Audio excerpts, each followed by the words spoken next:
आचार संहिता लग भी जाए तो आप सभी जानते हैं, पूरे भारतवर्ष का किसान जानता है। ये तो हम स्पष्ट तौर पे कहना चाहेंगे कि चुनाव की जो परिभाषा होती है वो देश के अंदर अभी नहीं है। ये है कि अगर निष्पक्ष चुनाव होते हैं तो सरकार को बड़ा घाटा होगा। भाई आपने तानाशाही देश के अंदर चला रखी है, किसान को आप कुचल रहे हैं। देश की राजधानी दिल्ली में लगातार किसान जो है वो अपनी मांगों को लेकर आंदोलन कर रहे हैं, लेकिन लगातार अब ये आंदोलन आगे और चलने वाला है। किस तरीके से किसान संगठन जो है वो काम करने वाले हैं।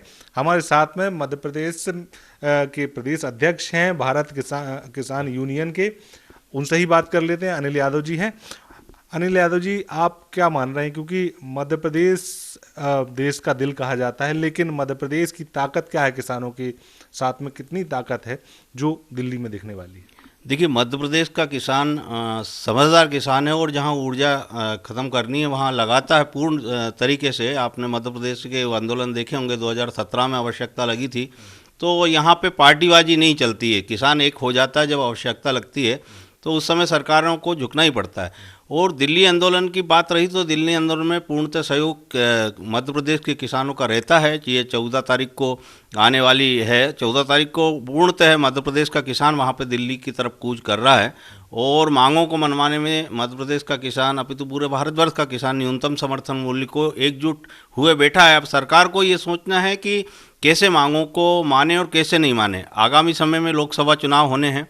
लोकसभा चुनाव को देख करके सरकार को झुकना चाहिए और नहीं झुकेगी तो उसको पुरजोर तरीके से किसान विरोध करेंगे और वोट पे उसका काफ़ी असर देखने को मिलेगा। मध्य प्रदेश ने अभी तो पूरे भारतवर्ष में, तो ये सरकार को सोचना है कि क्या निर्णय ले। चूंकि आंदोलन लगातार जारी है, ऐसे में अगर इस बीच में अगर आचार संहिता लगती है तो आंदोलन की क्या रणनीति और क्या रूपरेखा रह सकती है, क्या कैसे देखें? देखिए, आचार संहिता लग भी जाए तो आप सभी जानते हैं, पूरे भारतवर्ष का किसान जानता है, क्या ईवीएम के माध्यम से हो या सरकार जिस माध्यम से हो। जो सरकार 400 सीटों की बात कर रही है तो उसमें स्पष्ट दिखाई दे रहा कि कहीं ना कहीं कुछ न कुछ तो बात है कि 400 नहीं तो अपनी सरकार तो बनाने में सक्षम होंगे ही ये लोग, चाहे ईवीएम हो या अन्य माध्यम हो। कैसी सूचना इनको प्राप्त होती जो एग्जैक्ट फिगर बता के चल रहे हैं कि 400 सीटें हम लेके ही आएंगे, तो उस समय तो किसान के अन्य विपक्षी पार्टियां सभी हार मानने को तत्पर है कि भाई, और इस समय बैलेट पेपर की बात कर रहे हैं तो या तो फिर चुनाव स्पष्ट तौर पे दिखाए कि भाई हम जो है खुले आप जैसी मांग कर रहे हैं वैसे हम चुनाव करने को तैयार हैं, लेकिन बैलेट पेपर से भी चुनाव होने वाले नहीं है। तो इस समय ये तो हम स्पष्ट तौर पे कहना चाहेंगे कि चुनाव की जो परिभाषा होती है वो देश के अंदर अभी नहीं है। अन्य देशों में वोटिंग मशीन, ईवीएम मशीन बंद कर दी गई, लेकिन हमारे देश के अंदर आज भी चालू है। तो इससे यह कहना तो मुश्किल है कि निष्पक्ष चुनाव होंगे, और निष्पक्ष जब तक चुनाव नहीं होंगे तब तक देश का किसान हो या विपक्ष हो, कोई भी हो, तो वो तो हार माने बैठे रहेगा। तो मतलब ये जरूर कहा जा सकता है कि आचार संहिता लागू होगी, उसके बाद भी आंदोलन जो है जारी रहेगा। बिल्कुल बिल्कुल जारी रहेगा, बिल्कुल। और जारी, मैं तो कह रहा हूँ आचार संहिता लगे तब भी हमको सरकार को मैसेज देना है, आचार संहिता के बाद भी देना है। बस सरकार के ये है कि अगर निष्पक्ष चुनाव होते हैं तो सरकार को बड़ा घाटा होगा, सरकार पलट भी सकती है। लेकिन निष्पक्ष चुनाव यहाँ होना नहीं है, तो सरकार को अगर निष्पक्ष चुनाव होते तो ये बात को तत्काल प्रभाव से मान लेना चाहिए, और नहीं माने तो चुनाव के बाद तक ये आंदोलन जारी रहेगा।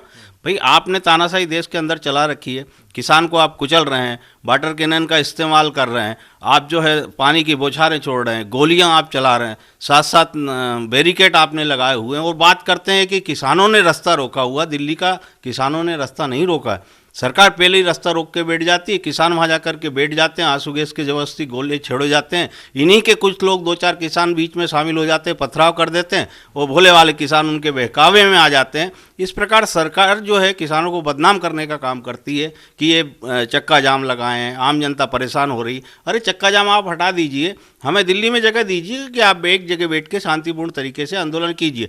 14 महीने का हमारा रिकॉर्ड है कि हमने आंदोलन आप बैठ के वहाँ पे किया, जबकि सड़क जाम आपने की। उसके बाद में कोई किसी प्रकार का उपद्रव किसान ने 14 महीने तक नहीं किया, तो आप कैसे वाटर कैनन का इस्तेमाल कर रहे हैं, किसे कैसे किसानों को गोली मार रहे हैं? क्या मांगे रही, प्रमुख मांगे क्या है एमएसपी के अलावा अगर देखें?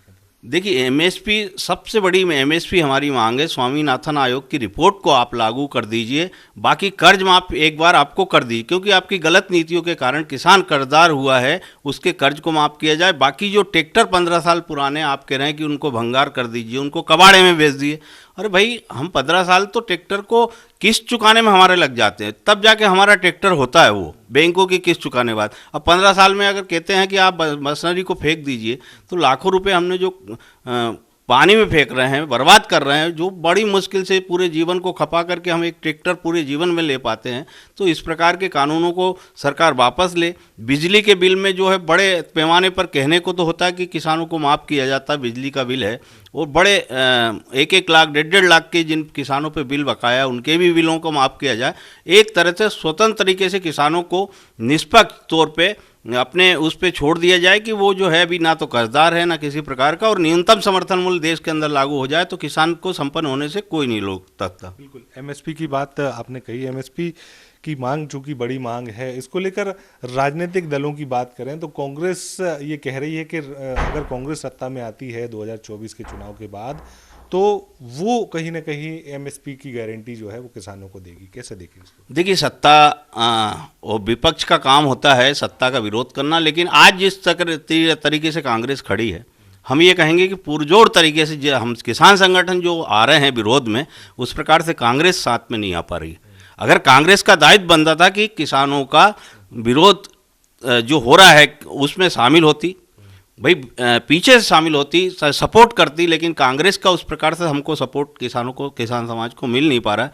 अब सत्ता में आने के बाद क्या करेंगे, सत्ता में आएंगे या नहीं आएंगे, पहली बात तो यही संशय का विषय है। सत्ता में आने के बाद क्या करेंगे उसका बाद का विषय। लेकिन आज जो आंदोलन चल रहे हैं, उस समय कांग्रेस का दायित्व बनता था कि भाई आज विपक्ष में उसको बैठाया है किसानों ने, तो आगे मजबूती से बैठा है। ये आपको सत्ता में लाए, ऐसे कोई कर्म आपको करना चाहिए आज की तारीख में। राहुल जी देखिए, भाषणबाजी से कुछ नहीं होता भाई। भाषणबाजी करने को तो हम यहाँ बैठे हैं, आपके माध्यम से हम बात जनता में पहुँचा देंगे कि नहीं, हम जो है बात हो गई है सरकार से, ये हम ही लागू करा रहे हैं, हमारा संगठन ही लागू करा रहा है, इन बातों से कुछ नहीं होता। आप सड़कों पर आइए, जिस प्रकार से किसान सीने पे गोली खा रहा है, आप भी खाइए, आंसू गैस के गोले खाइए। घर में भाषणबाजी से नहीं होगा। आपको विपक्ष की जो है ईमानदारी से आपको दिखाना पड़ेगा कि हमको किसानों ने कुछ सीटें दी है, उसका सही तरीके से हम इस्तेमाल कर रहे हैं। लेकिन विपक्ष अभी इस प्रकार की कोई भी दावेदारी नहीं ठोक रहा कि हम विपक्ष में बैठे हैं और किसानों का हम भला चाहते हैं। ये सिर्फ न्यूट्रल, हम लोग राजनीतिक लोग लड़ाई लड़ रहे हैं, और हम सत्ता पक्ष और विपक्ष दोनों से कहते हैं कि हमारी बातों को मनवाने के लिए साथ आए, दोनों आए,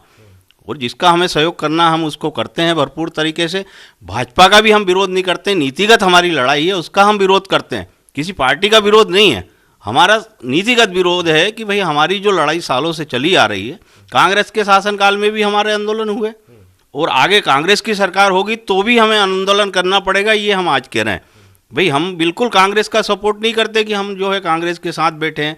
मोदी जी को भी इस बारे में बोलना चाहूँगा, प्रदेश सरकार को भी इस बारे में बोलना चाहूँगा कि इस नज़रिए से किसानों को ना देखें कि किसी पार्टी का सहयोग हम कर रहे हैं, बिल्कुल नहीं कर रहे हैं, बल्कि पार्टियां हमारे साथ सहयोग नहीं कर रही हैं। कांग्रेस हमारे साथ आके नहीं बैठती है कि भाई हम आपको, ये आपके साथ में जो किसान हैं या आपकी आवाज़ जो किसानों के साथ उठाना है, सिर्फ और सिर्फ ज़मीन पे नहीं आते हैं, बाकी आपके टेलीविज़न पे अन्य माध्यमों से ये बात को ज़रूर पहुँचाते हैं कि हम ऐसा वोट दीजिए, हम अगर सत्ता में आए तो ये करेंगे क्या। आप आज मांगे मनवाइए, आज मोदी जी के खिलाफ जाइए, भाई कौन सा गल गिल के बैठे हुए हैं जो आप आगे नहीं आ रहे हैं, और आपने अगर कुछ किया है तो उसका कर्म जो है आपके आड़े आएगा। किसान समाज विरोध, देखिए सत्ता पक्ष हो या विपक्ष हो, नाराज़गी सभी पे होती है। आज मैं नाराज़गी आपके टेलीविज़न के माध्यम से कर रहा हूँ, इसके लिए कर रहा हूँ कि भाई हमें सहयोग प्राप्त नहीं है, मध्य प्रदेश में सहयोग कांग्रेस का प्राप्त नहीं है। हम तो खुल के कहते हैं कि विपक्ष का काम है, हम निभा रहे हैं, आप हमारे साथ आइए, लड़िए ना, आप खुल के लड़िए। अगर वो कहते हैं, कहते रहें कि ये कांग्रेस से जुड़ा संगठन है, हमें कहते ही दुख नहीं होगा। हम तो ये कह रहे हैं किसान से जुड़ा संगठन होना चाहिए, वो सबसे बड़ा संगठन है, वह सबसे बड़ी कांग्रेस है, वही सबसे बड़ा उनका धर्म है विपक्ष का। लेकिन वो अपने धर्म को नहीं निभा रहे, और धर्म को निभाना है तो हमारे साथ आए, हमें चाहे भाजपा वाले कहें कि हम कांग्रेसी हैं, हमें मंजूर है, लेकिन किसान समाज की आवाज़ उठाएं, किसानों को आगे बढ़ाएं और किसानों की मांगों को मनवाएं, तब हम उनके साथ हैं। अब बिल्कुल देखिए, जिस तरीके से किसान संगठनों का साफ तौर पर ये मानना है कि चाहे विपक्ष में भारतीय जनता पार्टी रहे या कांग्रेस रहे, या सत्ता में कांग्रेस रहे या बीजेपी रहे, और उससे उनको ज़्यादा दिक्कत नहीं है, नीतियों से थोड़ी सी दिक्कत है, और उसी के लिए वो लगातार विरोध कर रहे हैं। जो भी उनके साथ में है, अगर उनके साथ में ज़मीन पर उतरकर लड़ाई लड़ता है तो ज़रूर किसान जो है वो राजनीतिक दलों का साथ देंगे। कैमरा पर्सन संजय शुक्ला के साथ दुष्यंत पारासर, IBC 24, भोपाल।